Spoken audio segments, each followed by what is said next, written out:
Okay, so welcome to our webinar on choosing a school supervisor program and a learning plan. So this is presented by Alberta Homeschooling Association.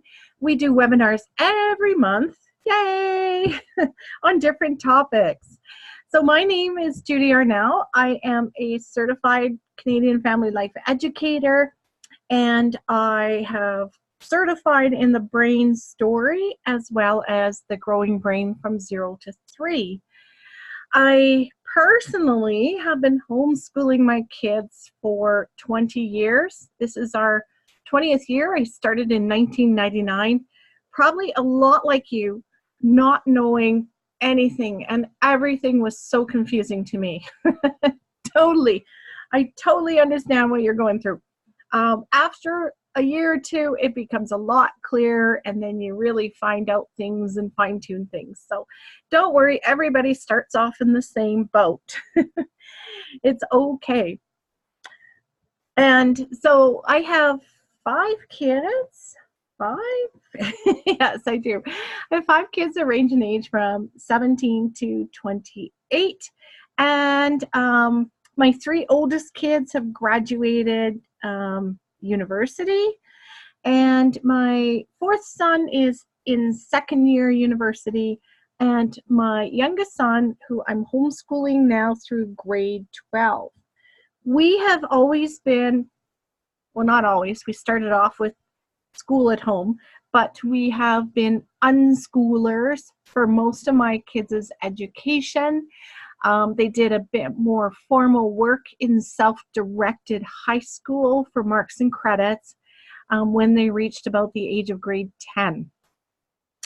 Although some of my kids started math, formal workbook math, in grade 8 because they were heading to STEM careers in university.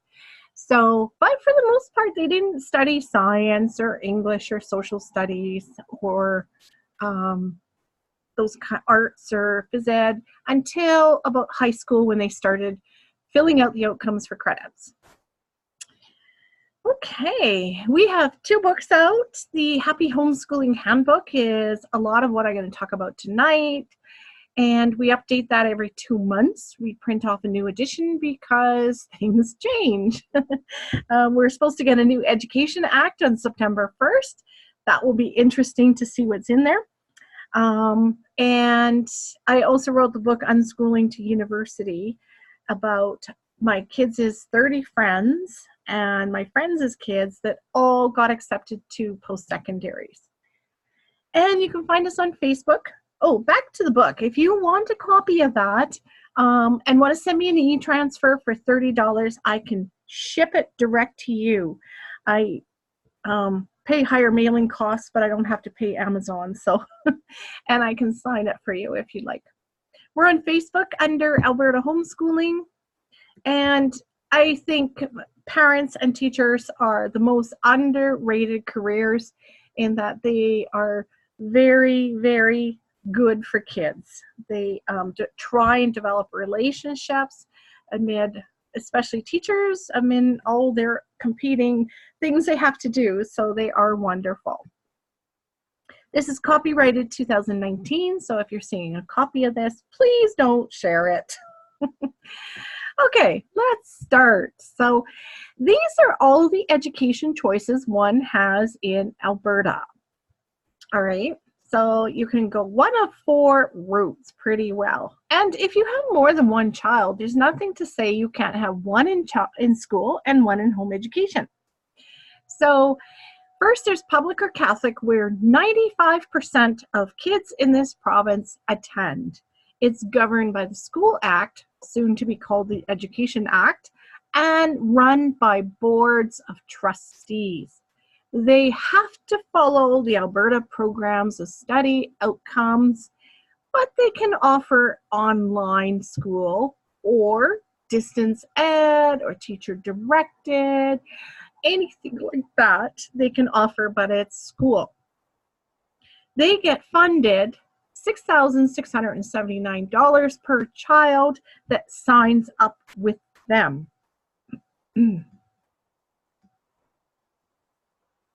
Yes, the slideshow will be available after the webinar because, well, not the slides, but I'm recording the webinar. So until we get to questions, which I will not record. Okay, thanks for asking that. Then about 3.8% attend an independent school.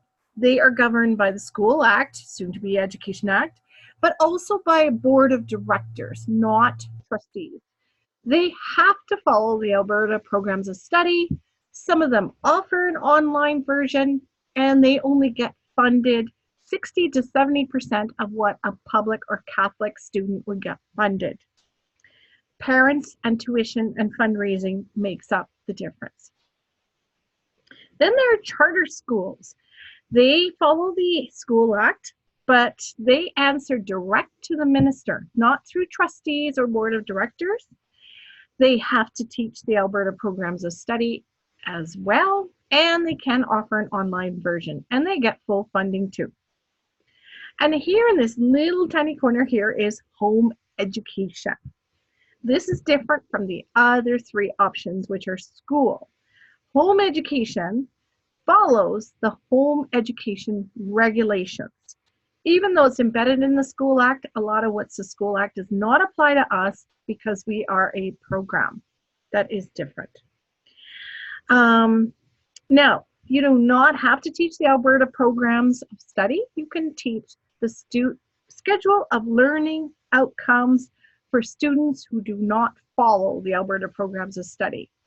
So where there is 1,400 outcomes per grade under the Alberta programs of study, there's only 22 outcomes by the time they reach 18 for the schedule of learning outcomes. Now, some do offer online, but if a parent has signed their child up for 2 courses from grades 1 to 9 from a school, it becomes shared responsibility and the funding is shared. If it's only 1 course, it's still under home education and the parent might have to pay the school for delivering that course. In high school, same thing. It's a 20-80 split. So a parent who signs their child up for 2 core courses, which is more than 7 credits, that becomes shared responsibility. The funding for that is 1/8. The parent gets 1/8 of what a public school would get, and that is $835.40, I believe. But the school gets the same. They get half too, and they have to share half with the parents. So that $1670 is a quarter of what the public or Catholic students get. And never mind, that's just basic instructional grants. That is not even other things like infrastructure or busing money or special needs, anything like that.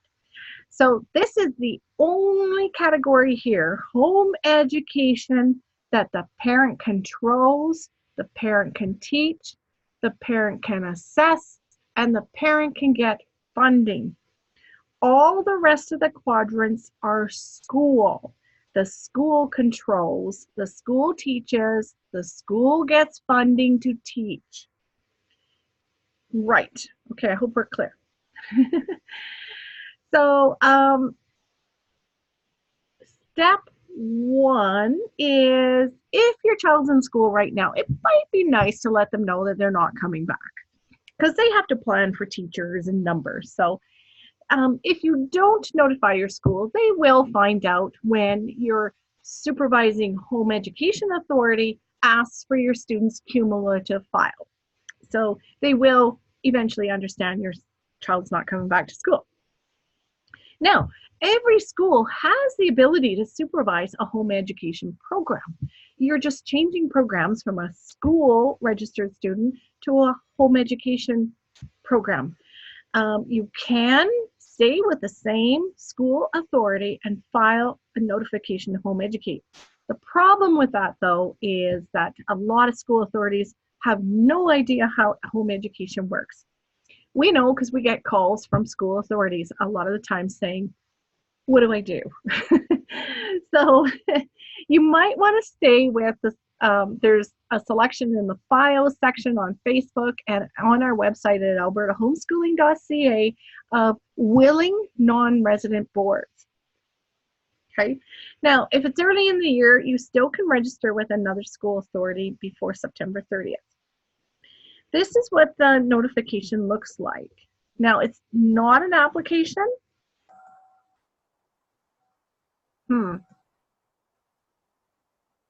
Sorry. I'm trying to. Okay. What I want to do is go through this in depth. Some of you have filled out the home education notification form. Some of you haven't. If you do not fill this out and you are registered with a school authority that is doing home-based learning, you are not controlling the program. You are not home education. You are signed your child up with school. Okay, so part A is pretty well. Let's say you're just starting out, you would do notice of intention to home educate with a new board or school. Or if you're changing schools, a lot of people stay with the school authority every year. A lot of people change every year based on what their child needs. And you do not have to stick with the same school authority for each child. One year I had 4 kids and they were all registered with different school authorities because they all offered different things that each child needed. It was a bit of a headache splitting up receipts for reimbursement, and I also had 4 spring and fall visits, but you do what your child needs, right? Okay, so this is probably pretty easy stuff, filling out all this. Don't worry about Alberta Education ID, they'll find it. Once your child starts grade 1 or kindergarten, they get an ID, and it goes all the way through to even student loans in the university years. They still ask for that too. Same ID.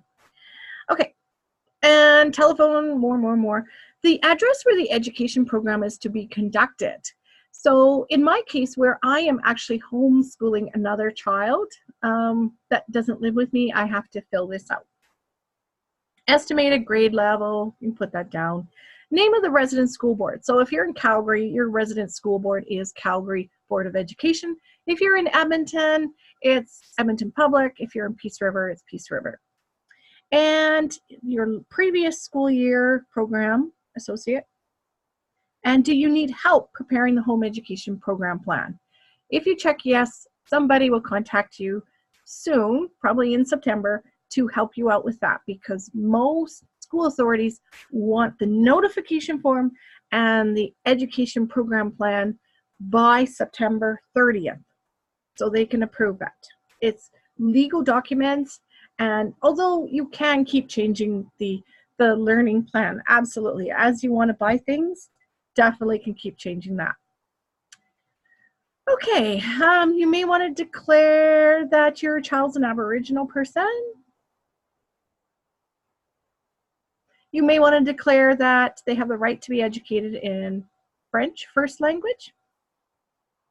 Okay, and then part B, you decide if you're going to follow the Alberta programs of study, or that's those 1,400 outcomes per grade, or you're going to follow the home education regulations schedule of learning outcomes, which is 22 outcomes by the time they're 19. Or you could do a little bit of both, or you can change your mind. Don't worry. It just guides your school authority of what you want to do. Now, here's a real kicker in this form.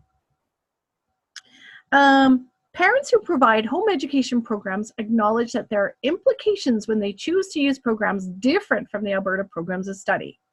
Students may not apply to a high school principal for high school credits. Students may not receive an Alberta high school diploma. How that reads sounds like they can't do any of that, but that's not true. The word may actually means may not be able to in some instances, so it's not wholly applied all over.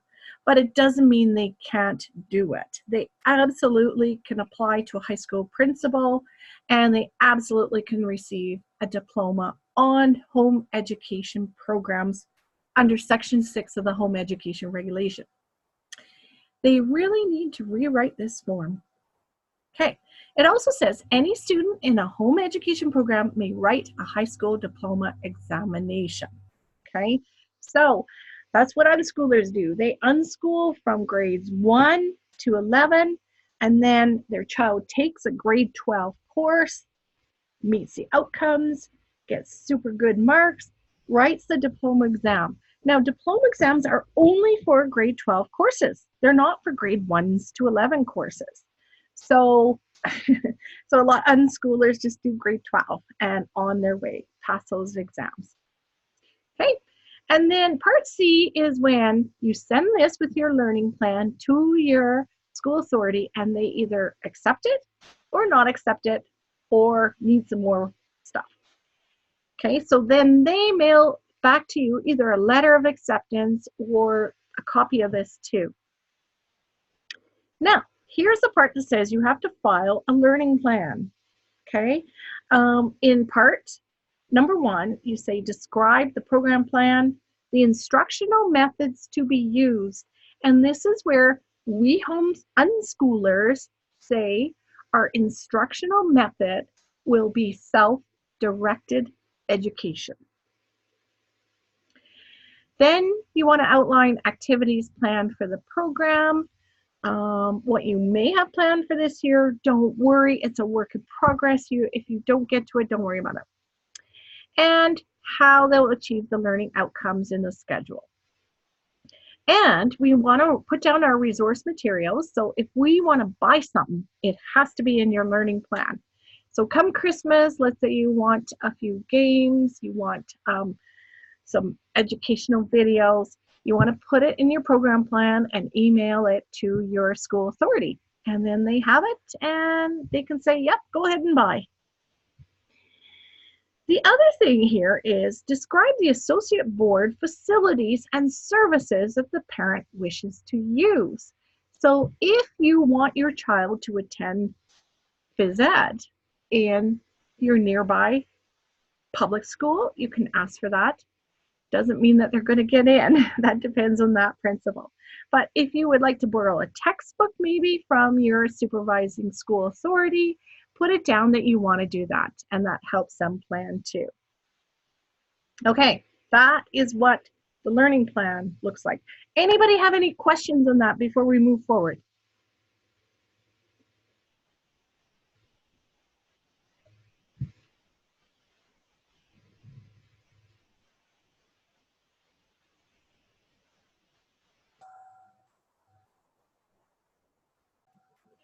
The question is, just to clarify, this is not applicable for kindergarten students. Absolutely. Thank you, thank you, thank you. Kindergarten is voluntary in the province of Alberta, although, 85% of kids go. About 50% of Canadians actually go to preschool, but it is not available under home education. So if you're doing a kindergarten homeschooling, that's okay. You just don't get funded and you don't have to notify. You notify in grade 1.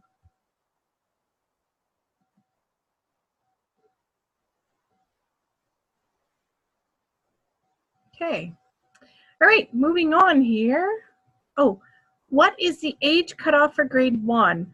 That's still a little bit up in the air, but if your child turns age 5 before September 1st, no, I have to check that again. Age 5, they can register for grade 1. And if you want, they can do 2 years of grade 1 to make up for that kindergarten year if they have a late birthday.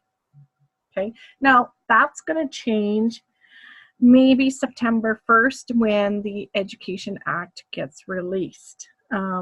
They wanted to standardize all school authorities across the province. So I'm not going to say right now because that's up in the air. We'll wait.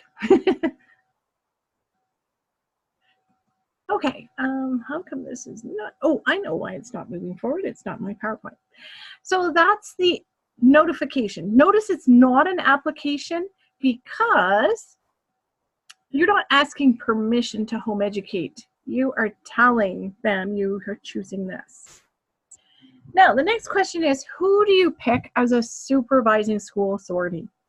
It's really, really hard. Now, everybody who supervises a home education program is supposed to be supportive and helpful to you. It is in the home education regulations. But then people are different personalities, and a lot hire teachers who have never homeschooled, have no professional development training in home education, and just don't understand anything like unschooling. So having said that, it's really difficult to know that before September 30th. Okay. Okay. Another question. Can we get funding for kindergarten? No, you can't. Sorry. It's because it's voluntary. Every child doesn't have to go in the province. It is not funded. Even though it's funded in institutional school, it's not funded in home education. But we're working on that. We keep advocating to the province that they should fund it. Okay, so who do you pick? Ask what programs are available. If you have a teenager, maybe you want more online courses. Maybe you just want to do half and half, where you outsource it to the school and you do half yourself. So ask what programs. Do they have home education in high school? Do they offer shared responsibility? A lot of school authorities don't. Then your next question is, ask them what their funding rules are or what their policy is over and above what the government states. So in 2016, 2017, the NDP government came out with a home education reimbursement standards. Those are the basic standards that the government will not fund your school authority for. They were very vague and caused a lot of questions back and forth. Sometimes yes, they'd fund it, sometimes no. It depended on who was working in the office that day. So I think now, 2 years later, it's pretty clear what is and isn't accepted. However, school authorities have their own rules based on their beliefs, based on what perception they want to portray of home education. For example, for a lot of schools, video games are not covered, even though there's plenty of research out there that shows video games are educational. It's all about public perception, not a child's best interests. So I would challenge that. The other thing you want to look for is activities. Now, back to funding, I have to say that there is definite differences in how school authorities submit receipts to the government and whether they are paid or not. So in fairness, smaller school authorities, if they get clawed back from the government, who decides that day not to fund video games, then they don't have a whole lot of resources to cover that. Where a bigger school authority would have resources to cover that shortfall, because the Alberta government can claw back up to 6 years. So you're long gone by then, and they will not ask parents to cover it back. So it's a loss for the school authority. And that explains why some are much more stricter than others on their funding rules. Okay, some offer more activities because they have lots of numbers, they have lots of locations around the province. You know, like you can register for, if you're in Lethbridge, you can register for school board in Peace River. And Peace River School Board will come down to Lethbridge and run a bunch of activities for a day that your child can participate in, which is kind of nice. For younger kids, They like this. They love a lot of hands-on activities and experiments and learning days and Halloween parties and things like that. So ask that too. For parents of older kids, a lot of times they know what they're doing. They want to be left alone. So there are school authorities for that too. Okay, we have a question.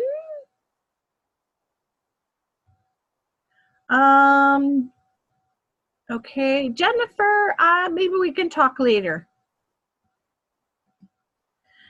Okay, do they have staff professional development in home education? A lot of, especially the big public school authorities, do not. Their facilitators have never home educated, so they don't understand it. They have never got professional development. And surprisingly, in teacher programs, in the degree programs at university, there are no mandatory courses for teachers in home education uniqueness. None. None, none. Some are options, but not mandatory. So who else do you pick? Talk to people who grumble as well as people who rave about their school board, because although it may have worked for one child, it might not work for your child. And different school authorities handle conflict in different ways. Some do a better job at it than others. So people are not going to post complaints in Facebook or public forums. So talk to people who you meet at a field trip, talk to people who you meet on at the park, or anybody really. And for high school, be sure to compare the course requirements. Pick a course, say biology 30 or social 30, social 10.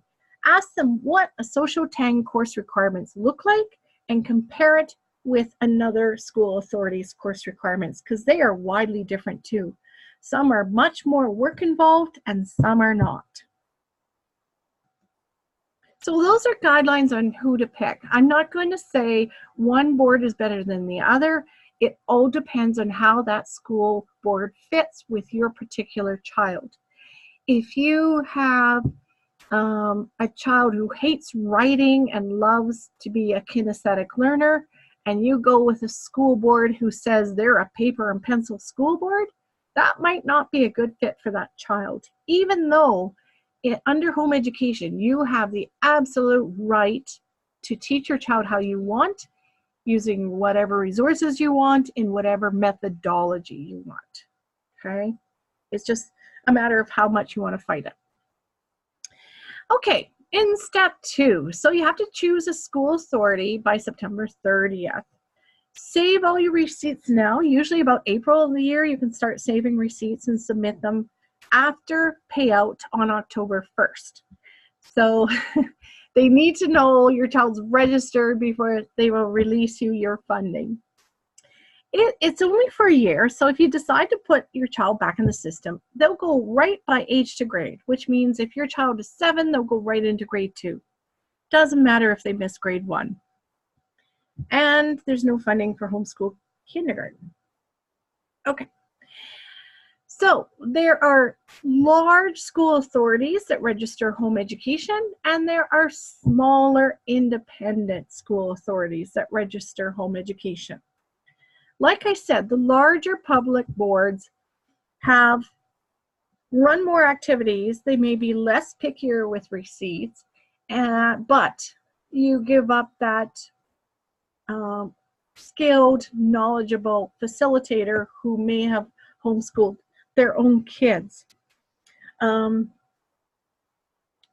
smaller ones have advantages of, most of them have homeschooled themselves, homeschooled their kids, know what's out there in the home education world, not the public school world, for resources and activities and supplies. So let's say you have a son, and a lot of sons hate writing, that doesn't want to write and will not write an essay for all your coaxing. Many independent smaller school authorities will understand that because they've been there, and they may give you some tips and tricks to try. Whereas in a large public school board, They've never been in someone's home and lived with kids 24/7 who are home educating, so they would go by hearsay. What they heard works. So these school boards that are outlined in yellow support home education, parent-directed, high school for diploma, marks, and credits. They're very few and far between, but they are unique in offering that. So if you want to homeschool all the way from grade 1 to grade 12, fill your boots. Your child will still get a diploma. Okay, what's your philosophy of education?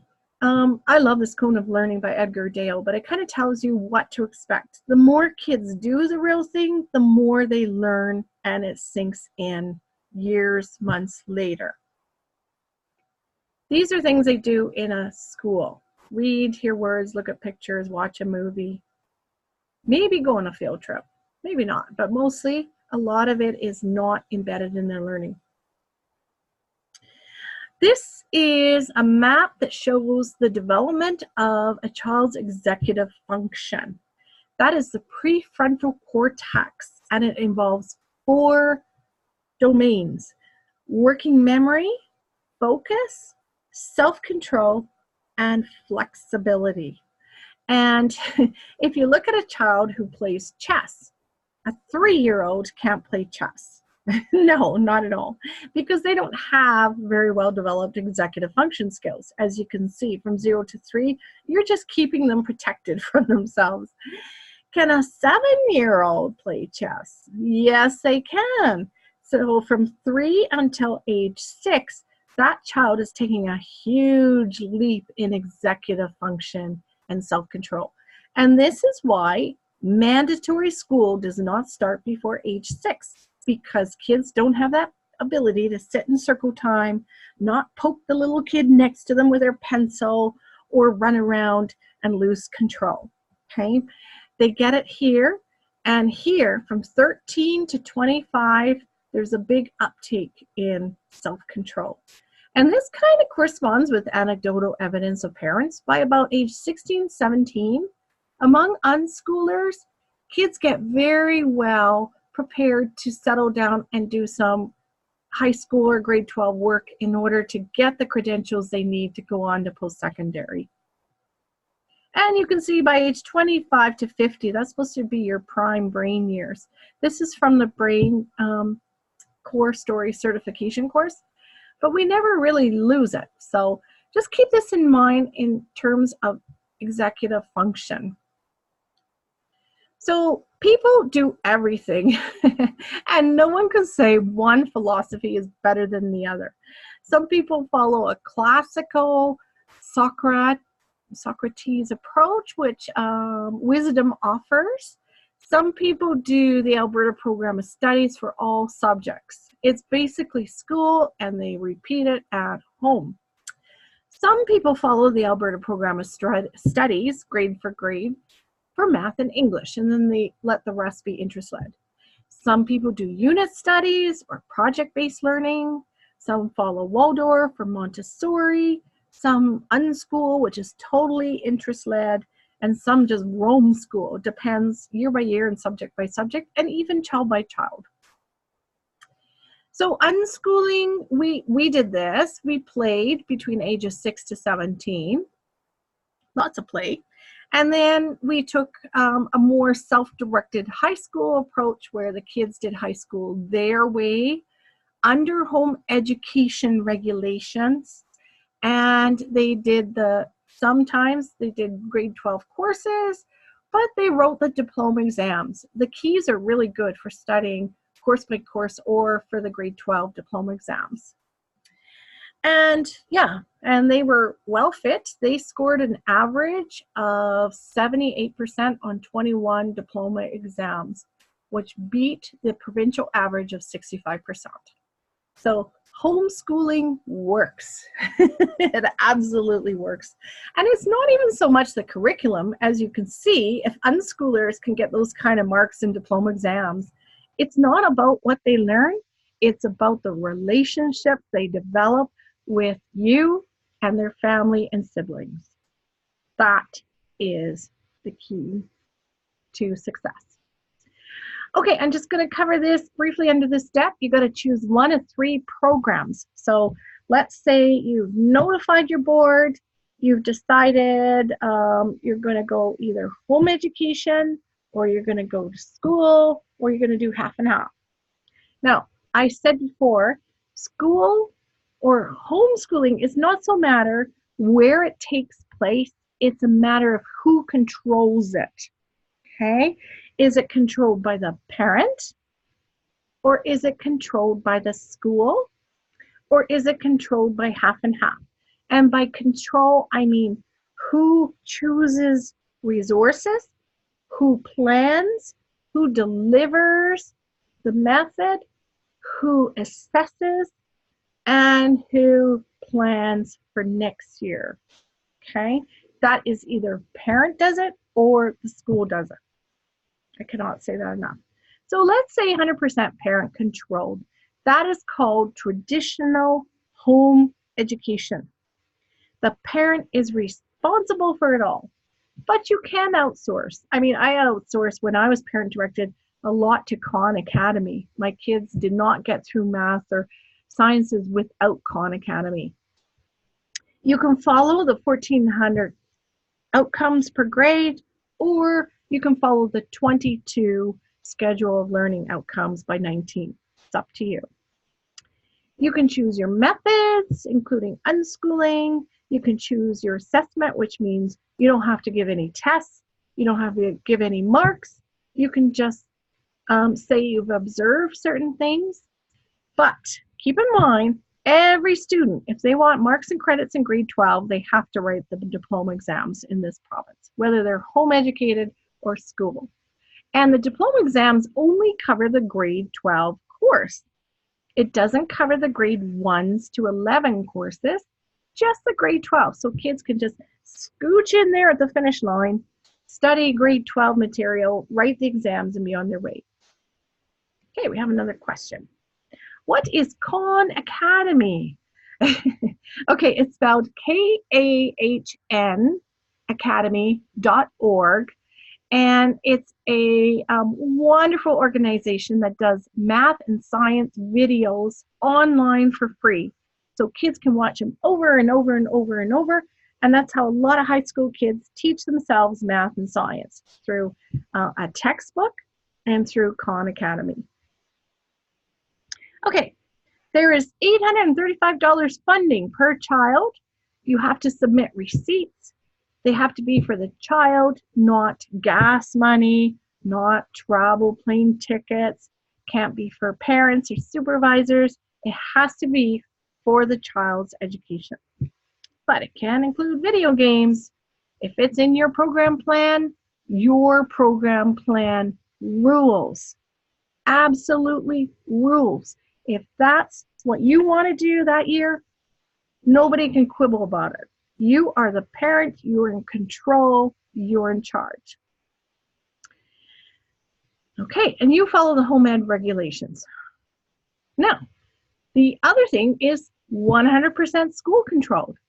So this is called teacher-directed, paper-based resource, online, aligned, blended, or correspondence, or distance learning, or ADLC. This is all school. They choose the resources. You have to, not you, they have to follow the Alberta Program of Studies in their teaching. They choose the methods, which means no unschooling, and they deliver directly to the student. The contract is between the teacher and the student. You get report cards, you get no funding, and anything they lend to you has to go back at the end of the year according to Alberta Education. The school chooses the assessment method, including the exams, and they choose the mark. It is governed under the School Act. Okay, now you can do half and half. Let's say you don't like teaching math or science. You can make that half under school controlled, and then you can cover English and social and art and health and phys ed under yours.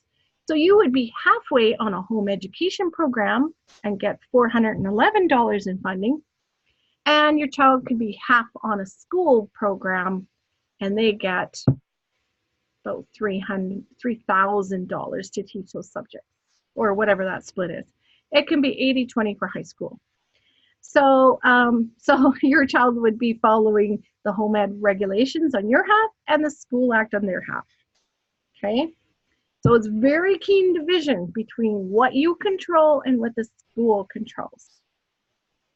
But keep in mind, they can earn an Alberta Education Diploma awarded on all 3 programs, including home ed.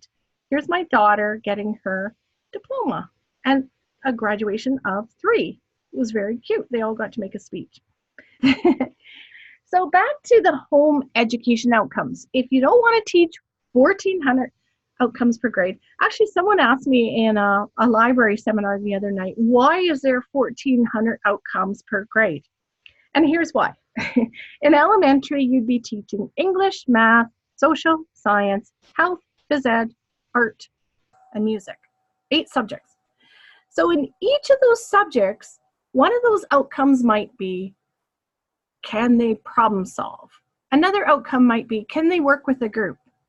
But curriculum designers are only working in their little silo. So the science curriculum people say, oh yeah, we got to put that, can they problem solve? Can they work in a group in our outcomes? And then they do that in math. Can they problem solve? Can they work in a group?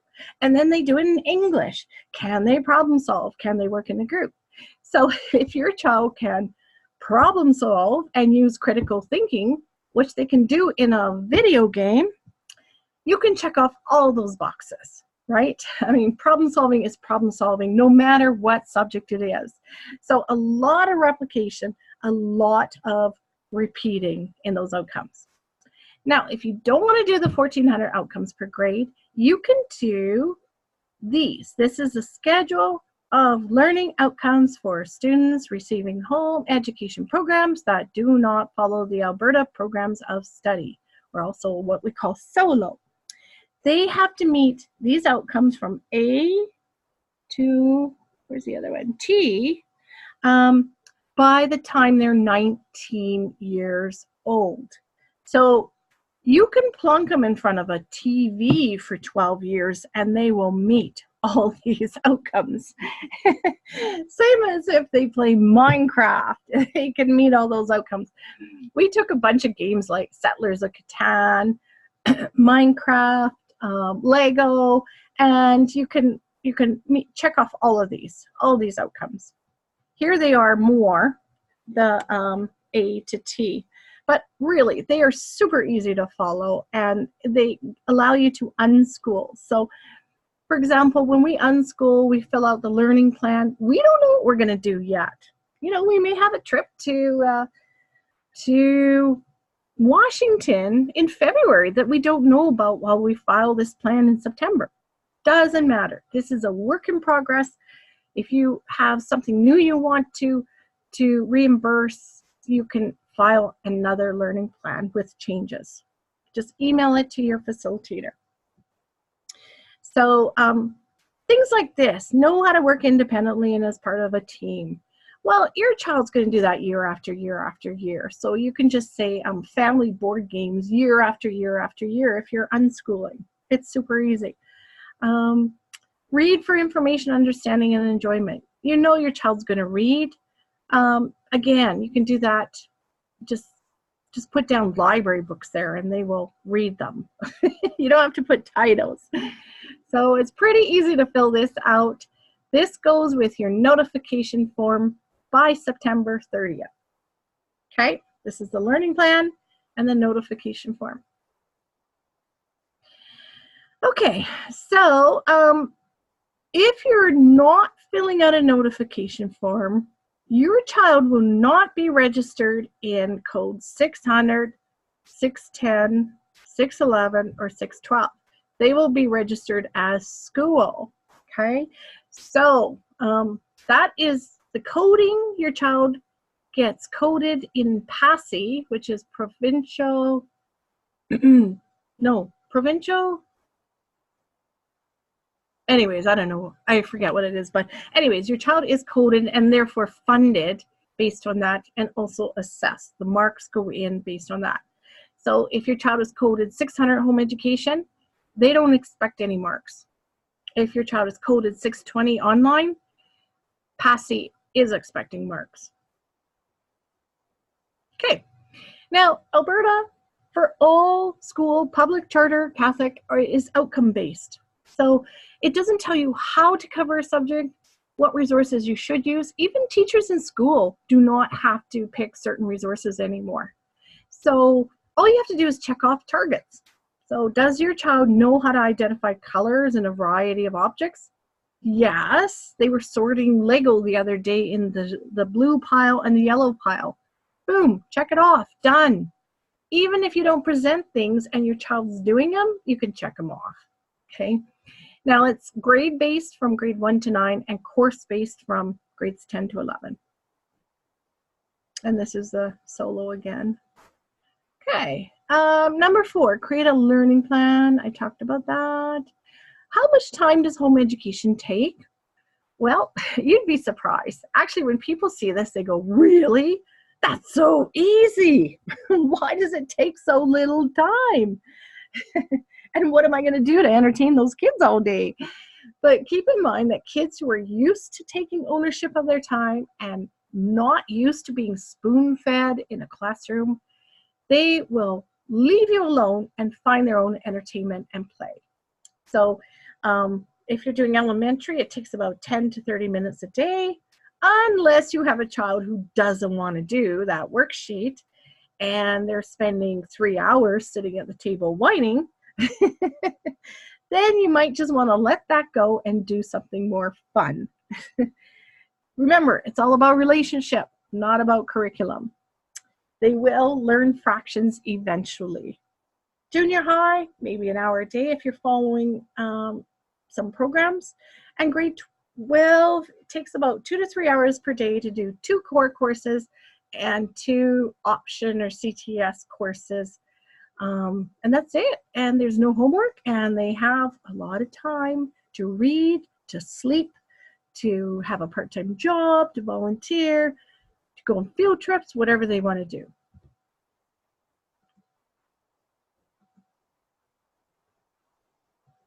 Okay, one of the questions is, what are the methods of evaluation? Good question. I wonder if I cover that. I don't know. Yes, I do. Okay, we're coming up to that.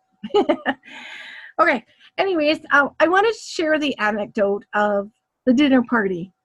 So if you look at the time involved, if you invite 15 people over to share dinner with you, you're going to spend time planning a menu, preparing, buying food, setting the table, cleaning, cooking, putting it out and actually eating it, and then clean up and everything else, putting away. It takes a lot of time. Just like moving a classroom with 30 kids takes a lot of time.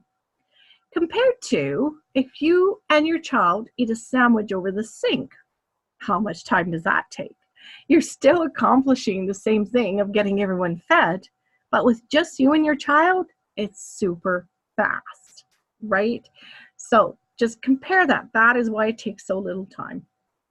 Where can you get more hands-on materials? So like I said, children under age teenage, so under age 13, like to learn hands-on. These are really good stores for getting things. So this is useful in grade 9 math. This is a cylinder shape with a net in it. This is what kids need, is hands-on stuff. And you know what? They're usually the last things to go in curriculum sales. I'm amazed you can pick them up super cheap at curriculum sales.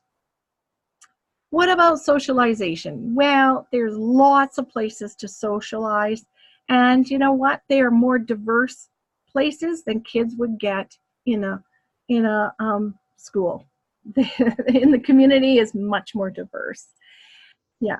And around kids until about age 13, family is their major source of socialization, and they don't want or need anything more. Maybe one best friend, but usually as they head into the teen years, they do want more contact with peers on a daily basis. Okay, but until then, I wouldn't worry about it. You will be assigned a facilitator, and they will be a certified teacher on your home education program. Hopefully, they'll be a homeschooling parent themselves, but you never know. But they're your partner in education. They are not supposed to be snitching on you to the government. And they won't.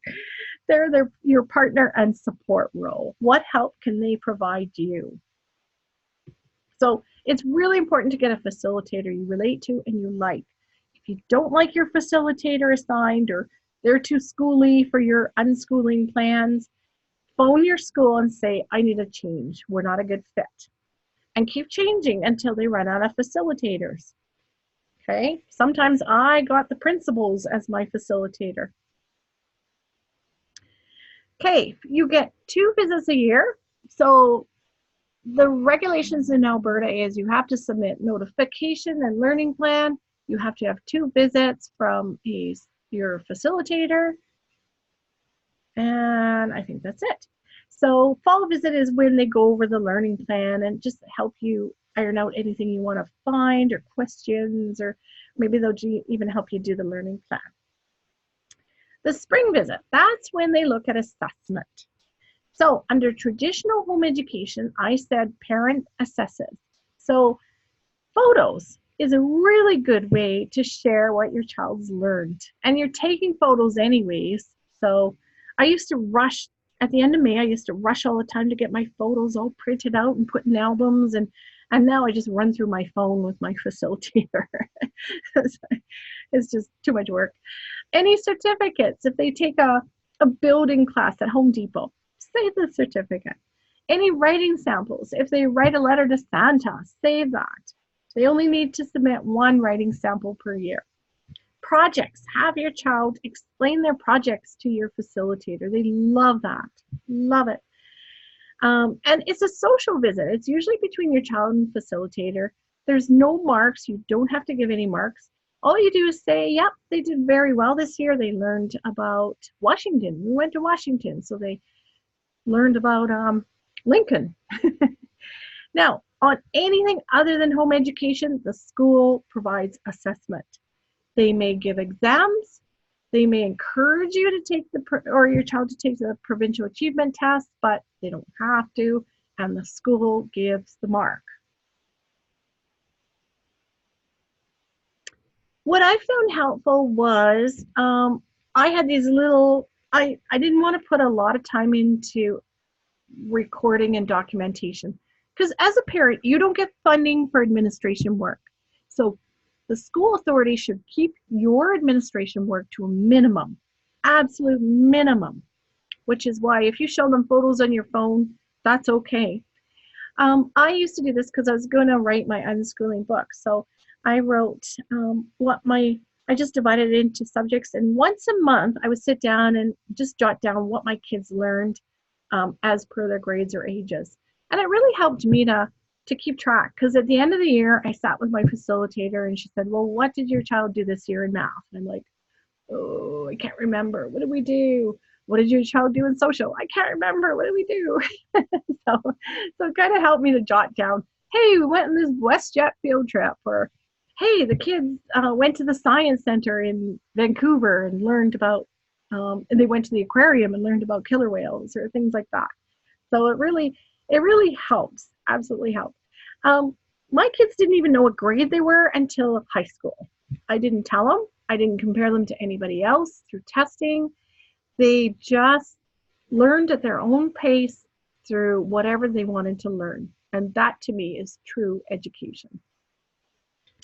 Now, don't worry, homeschooling is like stepping off a cliff. Believe me, you're walking into unknown. But keep in mind, it's only a year, not life. If this time next year you don't like it, put your kids back into school for a year. They won't miss anything. Absolutely not. There's lots of peer support and school authority support out there. Ask for it. Ask questions for things you don't understand. And on days when, you know, you need support, where the kids are bickering and the house is a mess, get on those Facebook groups and say, ah!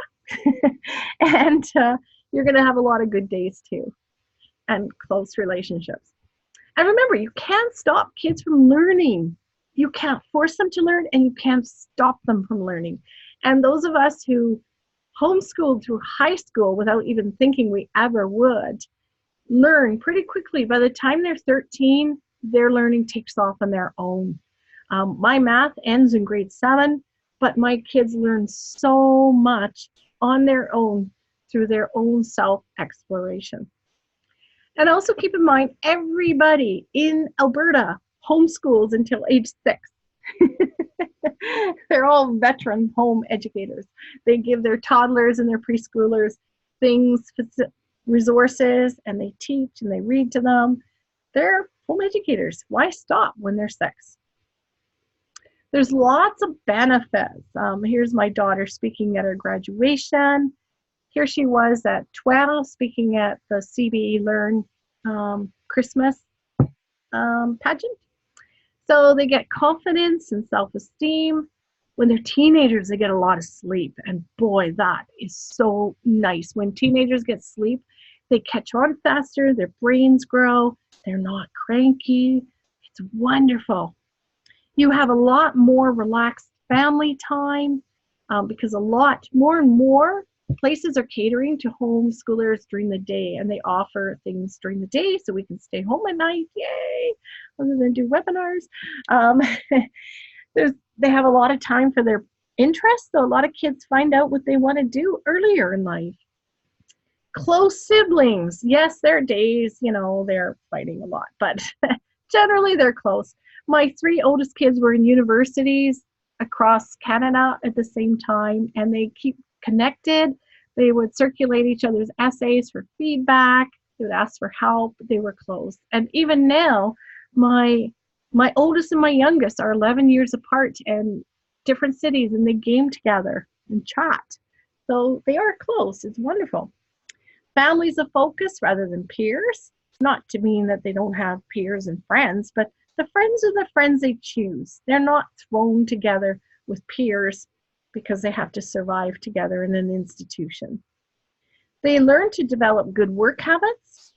They have a love of learning because they're learning for curiosity and not for marks. They have superior social skills because they get out in the community and talk to people. They talk to people in the grocery line and talk to strangers, and you do too, so it's all good. And it's a one-on-one education and a one-on-one relationship. And that is what matters most. Personalized and relationship focused. Okay. But I like the close family and siblings. So, alrighty. At this point, I haven't told you which particular board to pick, but I've given you some general guidelines. So feel free to ask questions. Is there anything I haven't answered which you're unsure of? I think we'll probably post this so that, you know, you can watch it again closer to September. Now, I'm not here in September. Our webinar at September 18th, which is Homeschooling 101, so I might just post this up so people can watch it still. We're taking a field trip to Italy. Ah, yay! Another benefit, you can travel off season to get away from the crowds, yay!